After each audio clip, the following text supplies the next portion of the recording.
Olá, prazer a todos. Eu sou Miguel Bonapaulo, estudante da pós-graduação em Design na Unesp de Bauru, no departamento FAAC. A minha pesquisa tem como tema Design e o estreitamento das relações sociais, análise e reflexão. Sobre a pesquisa, ela traz reflexões ou faz uma análise com base ou nos estudos de Cleveland Dillon sobre o papel do design e a sociedade. Dillon foi um professor de arte e filosofia e que nos seus estudos ele incluiu a ética e o projeto. Tudo isso voltado aos estudos de design. O artigo, ou a pesquisa, ele tem como objetivo principal levantar questões e discussões sobre a responsabilidade das áreas como o design e a sociedade.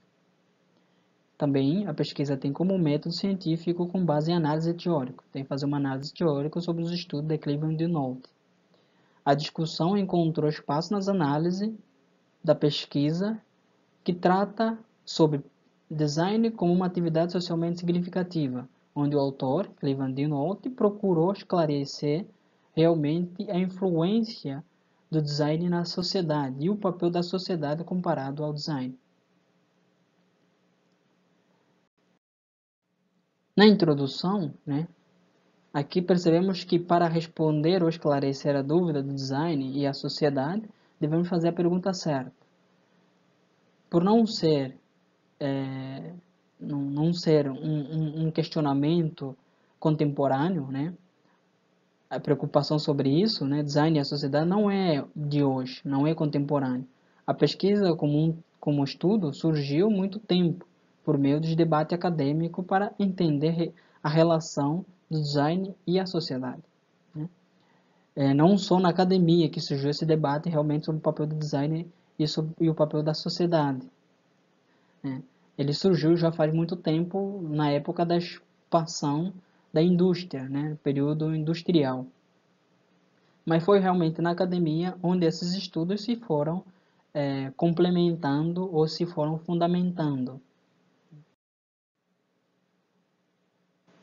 Aqui a gente tem que entender o papel do design. O papel do design que é justamente modificar de maneira direta o pensar da sociedade e a relação, as inovações dos objetos e das relações interpessoais. Assim como afirma Manzini, as inovações sociais referem-se tanto a processos sociais de inovação como a inovações de interesse social, como também ao empreendedorismo de interesse social como suporte de ação inovadora. Nessa afirmação de Manzini, a gente percebe que existem três fatores.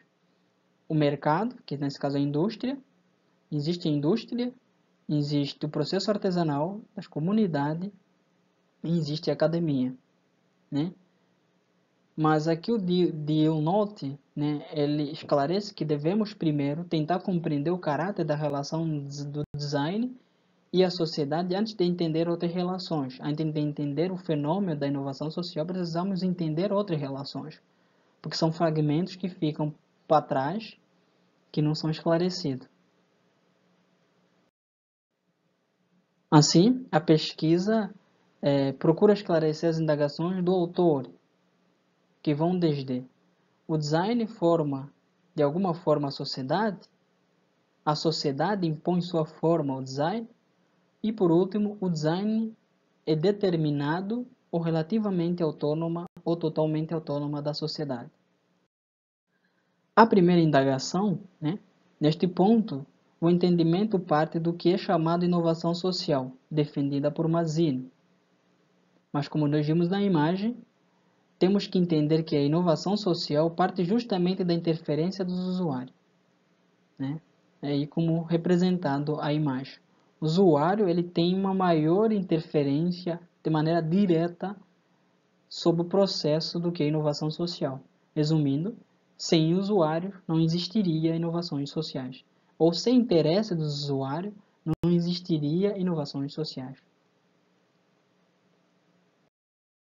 Segundo a indagação, a resposta aqui, clara, seria sim. Sim seria a resposta.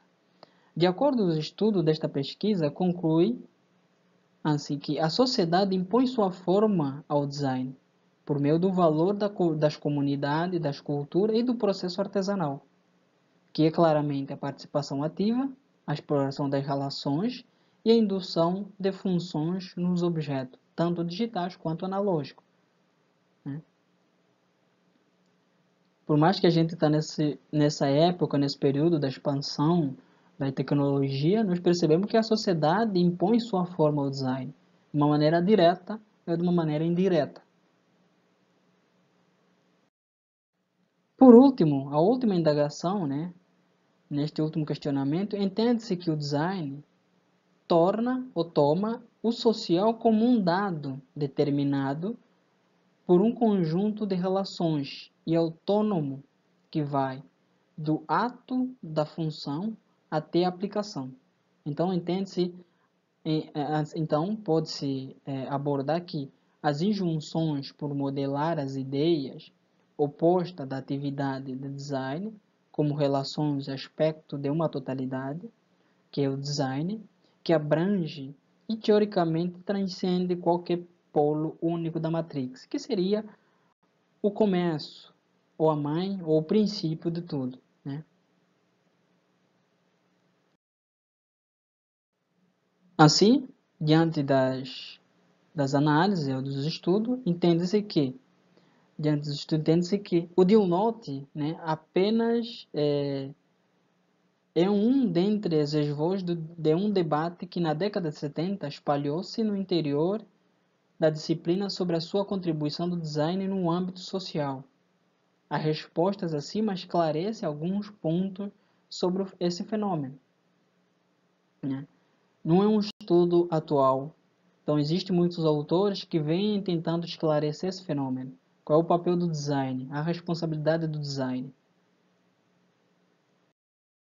E por fim, conclui-se que a pesquisa ressalta, diante das abordagens do autor supracitada, que os projetos de design como objeto, plataformas digitais ou filosofia de processo e ações se tornam verdadeiramente um ato social, e o social torna-se uma questão do que é projetado e formado socialmente, no que se refere ao conjunto da sociedade em relação às diferentes classes ou extrato social. Nesse ponto, a frase design e sociedade finalmente torna-se alcançável, por meio de todas as afirmações acima. Obrigado.